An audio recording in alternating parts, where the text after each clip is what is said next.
WhatsApp guys, this is Anand. Welcome back to my YouTube channel. അപ്പോൾ ഇന്നത്തെ വിഷയത്തിൽ നമ്മളെല്ലാവരും ചെയ്യുന്നൊരു കാര്യമാണ് ഞാൻ സംസാരിക്കാൻ വരുന്നത്. ഈവൻ ഞാൻ ഉൾപ്പെടെ ഉള്ള ആൾക്കാർ ചെയ്യുന്നൊരു കാര്യമാണ് സെലിബ്രിറ്റി വർഷിപ്പ്. ഞാനൊരു ഡൈ ഹാർഡ് വിജയ് ഫാനാണ് എന്നെടുക്കുക. കുറേ വർഷങ്ങളോളം ഞാൻ ഡൈ ഹാർഡ് വിജയ് ഫാനാണ്. വിജയ്ക്ക് വേണ്ടി ആൾക്കാരുടെ അടുത്ത് തർക്കിച്ചിട്ടുണ്ട്, അടിയുണ്ടാക്കിയിട്ടുണ്ട്, സോഷ്യൽ മീഡിയയിൽ പോസ്റ്റുകൾ ഇട്ടിട്ടുണ്ട്. വിജയെ ഡിഫെൻഡ് ചെയ്ത് വിജയ്ക്ക് ആരെങ്കിലും എന്തെങ്കിലും നെഗറ്റീവ് പറഞ്ഞു കഴിഞ്ഞാൽ ഞാൻ ഡിഫെൻഡ് ചെയ്യാനും പോയിട്ടുണ്ട്. അങ്ങനത്തെ ഒരാളായിരുന്നു ഞാൻ. എൻ്റെ റീസൺ എന്ന് പറഞ്ഞാൽ കുട്ടിക്കാലത്ത് എന്നെ കുറേ ഇൻഫ്ലുവൻസ് ചെയ്തത് വിജയ് സിനിമകളാണ്, വിജയുടെ ക്യാരക്ടറാണ്. എപ്പോഴൊക്കെയോ എൻ്റെ ഈ ബുദ്ധി വളർച്ചയുടെ ഇടയിൽ ഞാനും ചിന്തിച്ചു, എന്നെ അറിയാത്ത ഒരാൾക്ക് വേണ്ടി ഞാൻ എന്തിനാണ് ഇങ്ങനെ അമിതമായിട്ട് സപ്പോർട്ട് ചെയ്യുന്നതും അടിയുണ്ടാക്കണതും എന്ന് ഞാൻ ചിന്തിച്ചു. ശരിക്കും എൻ്റേതൊരു ബുദ്ധിയില്ലായ്മയാണ്. അവരുടെ ജോലിയാണ് ചെയ്യുന്നത്. അവർ നമ്മളെ എൻ്റർടൈൻ ചെയ്യാനാണ് വരുന്നത്. അവരവരുടെ ജോലി ചെയ്യുന്നു, പോകുന്നു. നമ്മൾ അവരുടെ സിനിമകൾ കാണുക, എൻജോയ് ചെയ്യുക, അവരുടെ നല്ല കാര്യങ്ങൾ എടുക്കുക, ഇൻഫ്ലുവൻസ് ചെയ്യുക, അതാണ് ചെയ്യാറുള്ളത്. അല്ലാതെ അവർക്ക് വേണ്ടി നമ്മളെ ലൈഫ് മാറ്റി വയ്ക്കുന്നത് ഒരു ഭൂലോക മണ്ടത്തരമാണ്. ഞാൻ ഇപ്പോഴും FDFS കാണാൻ പോകുന്നതാണ്. സിനിമകളെല്ലാം ഞാൻ കാണും. പക്ഷേ വിജയുടെ ഒരു പൊളിറ്റിക്കൽ എൻട്രിക്ക് ശേഷം ഏതാണ്ട് ഐഡിയോളജി എനിക്ക് അക്സെപ്റ്റ് ചെയ്യാൻ പറ്റുന്നതായതുകൊണ്ട് ഞാൻ അതിനെ സപ്പോർട്ട് ചെയ്യുന്നുണ്ട്. അതിനുവേണ്ടി ഞാൻ മരിക്കുന്നില്ല. എനിക്ക് ഇഷ്ടപ്പെട്ടൊരു കാര്യം കണ്ടു കഴിഞ്ഞാൽ ഞാൻ അത് സപ്പോർട്ട് ചെയ്യും, അത്രയേ ഉള്ളൂ. മതമില്ലാതെ മനുഷ്യരെ കാണുന്നൊരു ഐഡിയോളജി, അങ്ങനത്തെ ഒരു സാധനം വന്നുകൊണ്ട് എനിക്ക് വീണ്ടും കുറച്ചുകൂടി ഒരു ഇൻട്രസ്റ്റ് തോന്നിയിട്ടുണ്ട് പൊളിറ്റിക്കൽ കരിയറിൽ. അപ്പോൾ അതിനെ എനിക്ക് ഇഷ്ടപ്പെടുന്ന കാര്യങ്ങൾ ഞാൻ സപ്പോർട്ട് ചെയ്യാറുണ്ട്. ഇപ്പോൾ വിജയ്ക്ക് താല്പര്യമുള്ളൊരു സാധനമാണ് വിജയ് ചെയ്യുന്നത്. ഇപ്പോൾ കേരളത്തിൽ കിടക്കുന്ന എനിക്ക് വിജയുടെ പാർട്ടിയെ സപ്പോർട്ട് ചെയ്തിട്ടൊന്നും കിട്ടാൻ പോകുന്നില്ല. ഞാൻ തമിഴ്നാട്ടിലായിരുന്നെങ്കിൽ ഇപ്പം ഞാൻ ആ പാർട്ടിയെ വിജയിപ്പിച്ചാൽ എനിക്ക് പ്രതീക്ഷകളുണ്ടാവും. സ്റ്റിൽ എനിക്കിഷ്ടമുള്ളതുകൊണ്ട് ഞാൻ സപ്പോർട്ട് ചെയ്യുന്നു. അല്ലാതെ ബ്ലൈൻഡായിട്ട് ഇപ്പം ഞാൻ വിജയെ ആരാധിക്കുന്നില്ല.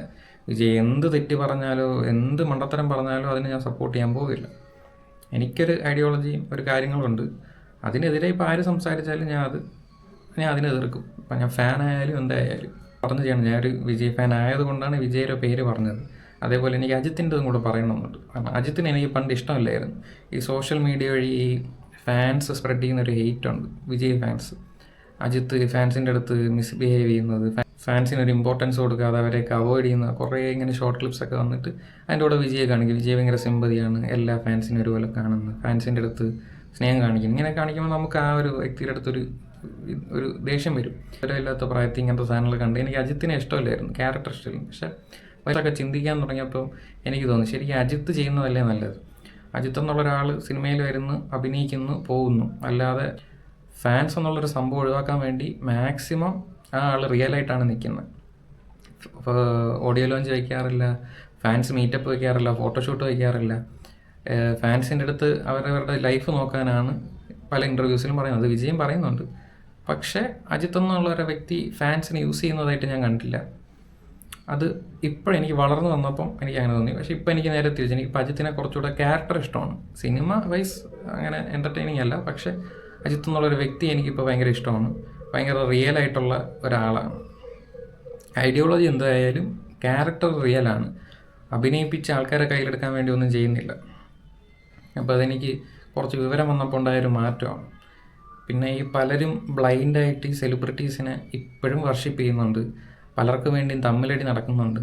സെലിബ്രിറ്റീസിന് വേണ്ടി മാത്രമല്ല, ഇല്ലാത്ത പല കാര്യങ്ങൾക്ക് വേണ്ടി ആൾക്കാർ തമ്മിലടിക്കുന്നുണ്ട്, ദൈവത്തിനായാലും എന്തിനായാലും. ശരിക്കും ഇവരൊക്കെ റിയൽ ലൈഫിൽ ഇവർക്ക് പരസ്പരം ആരുടെടുത്തും വിദ്വേഷമൊന്നുമില്ല. ഫാൻസാണ് ഇങ്ങനെ പരസ്പരം കിടന്ന് തമ്മിലടിക്കുന്നത്.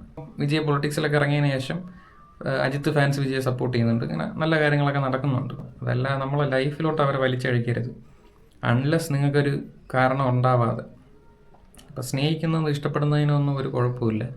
അന്ധമായി സ്നേഹിക്കുന്നിടത്താണ് ഇവിടെ ഒരു നെഗറ്റീവായിട്ട് വരുന്നത്. പിന്നെ ശരിക്കുമുള്ളൊരു ഫാൻ എന്ന് പറഞ്ഞാൽ തമ്മിലടിക്കുക, ഒരാളെ ഡിഫെൻഡ് ചെയ്യുക എന്നുള്ളതല്ല.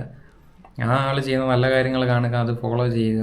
ഇതിപ്പോൾ പറഞ്ഞതിൻ്റെ റീസൺ, ഇപ്പോൾ പല വർഷങ്ങളായിട്ട് വിജയ് ഫാൻ എന്നുള്ളതിന് എന്നെ ഒരുപാട് പേര് കളിയാക്കിയിട്ടുണ്ട്.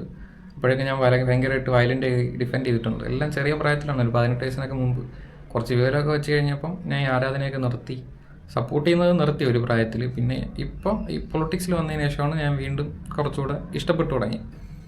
പിന്നെ ഞാനും പോയി വിജയെ കാണാൻ നിന്നിട്ടുണ്ട് എന്നും പറഞ്ഞ് ഈ തിക്കും തിരക്കിലൊന്നും പോയി പിന്നെ വിജയെ കണ്ടില്ലെങ്കിൽ ചത്തുപോകും എന്നുള്ളൊരു സിറ്റുവേഷനൊന്നും എനിക്കില്ല. എനിക്ക് ഇഷ്ടമുള്ളതുകൊണ്ട് എനിക്കൊന്ന് കാണണമെന്ന് തോന്നി, ഒറ്റത്തവണ ഞാൻ പോയി കണ്ടിട്ടുണ്ട്. അതിൽ കാര്യം തീർന്നു. അതിനപ്പുറം എപ്പോഴും പോയി കാണണമെന്നൊന്നും എനിക്കില്ല. എൻ്റെ ഒരു കൊച്ചിൽ തൊട്ടുള്ളൊരു ആഗ്രഹമായിരുന്നു എന്നെ എത്ര എൻ്റർടൈൻ ചെയ്യിപ്പിച്ച ഒരാളെ എനിക്ക് കാണണം. ഞാൻ ദൂരെ നിന്ന് കണ്ടു, ഒരു 100 മീറ്റർ ഡിസ്റ്റൻസിൽ നിന്ന് ഞാൻ വിജയെ കണ്ടു. എനിക്ക് അതിൻ്റെ ആവശ്യമുള്ളൂ. കണ്ടു കഴിഞ്ഞു, അത്രയേ ഉള്ളൂ. കണ്ടു കഴിഞ്ഞാൽ ഈ സെലിബ്രിറ്റീസ് പലരും നമ്മളെ യൂസ് ചെയ്യുന്നുണ്ട്. ഇപ്പം നിങ്ങൾ മാർക്കറ്റിംഗ് കണ്ടാൽ അറിയാം, പല സെലിബ്രിറ്റീസും ഷുഗർ യൂസ് ചെയ്യാറില്ല, സ്നാക്സ് കഴിക്കാറില്ല. പേഴ്സണൽ ഇൻ്റർവ്യൂസിലൊക്കെ വന്ന് അവർ പറയും ഷുഗർ പോയിസൺ ആണെന്നൊക്കെ പറഞ്ഞിട്ട് അവർ ഈ സോഫ്റ്റ് ഡ്രിങ്ക്സും ചിപ്സ് പോലത്തെ സാധനങ്ങളൊക്കെ പ്രൊമോട്ട് ചെയ്യും. അങ്ങനത്തെ ആൾക്കാർ ഫാൻസിനൊരു വാല്യൂ കൊടുക്കുന്നില്ല. അപ്പം ശരിക്കും നമ്മളെ കണ്ട ഒരാൾ അങ്ങനത്തെ അഴുക്ക് സാധനം വാങ്ങി കഴിക്കരുതെന്നുണ്ടെങ്കിൽ അവരത് ചെയ്യില്ല, എത്ര കാശ് കൊടുക്കാമെന്ന് പറഞ്ഞാൽ. അപ്പം അങ്ങനെ നിങ്ങളെ യൂസ് ചെയ്യുന്ന ഒരുപാട് സെലിബ്രിറ്റീസ് ഉണ്ട്. ഒരുപാടെന്നല്ല, ഭൂരിഭാഗം സെലിബ്രിറ്റീസും അങ്ങനെയാണ്. ഇപ്പോൾ ലേഡി സെലിബ്രിറ്റീസൊക്കെ ആണെങ്കിൽ കോസ്മെറ്റിക് ഐറ്റംസ് പ്രൊമോട്ട് ചെയ്യും. ജെൻസൊക്കെ ആണെങ്കിൽ മെയിൽ സെലിബ്രിറ്റീസൊക്കെ ഈ സോഫ്റ്റ് ഡ്രിങ്ക്സ്, ആക്ടേഴ്സൊക്കെ മറ്റേ പാൻപനാഗ് വരെ പ്രൊമോട്ട് ചെയ്യുന്നുണ്ട്. അപ്പോൾ ഇങ്ങനെയുള്ളവരൊക്കെ ഇങ്ങനെയുള്ളവരിൽ നിന്ന് ഇൻഫ്ലുവൻസ് ആവാതിരിക്കുന്നതാണ് നല്ലത്. കാരണം അവർ നിങ്ങളെ നന്നായിട്ട് യൂസ് ചെയ്യുന്നുണ്ട്. അങ്ങനെ യൂസ് ചെയ്യുന്നവരെ ഹേർഡ് ചെയ്യുക. നിങ്ങൾക്ക് നല്ലത് ചെയ്യുന്നവരെ ഇഷ്ടപ്പെടുന്നെങ്കിൽ സപ്പോർട്ട് ചെയ്യുക, അത്രയേ ഉള്ളൂ. അപ്പോൾ ഇന്നത്തെ ഒരു ചെറിയ ടോപ്പിക്കാണ്. അപ്പോൾ ജീവനുള്ളൊരു വസ്തുവായാലും ജീവനില്ലാത്തൊരു വസ്തുവായാലും അന്ധമായിട്ടൊന്നിനെ ആരാധിക്കാതിരിക്കുക, ഇഷ്ടമുള്ളതിനെ സ്നേഹിക്കുക, നല്ല കാര്യങ്ങൾ എടുക്കുക, നെഗറ്റീവായിട്ടുള്ളത് അവോയ്ഡ് ചെയ്യുക. അപ്പോൾ ഇന്നത്തെ ഈ ചെറിയ വീഡിയോ ഞാൻ അവിടെ വെച്ച് നിർത്തുന്നു. അടുത്തൊരു നല്ല ചിന്തിക്കുന്ന ടോപ്പിക്കായിട്ട് ഞാൻ വീണ്ടും വരും. Tata bye bye.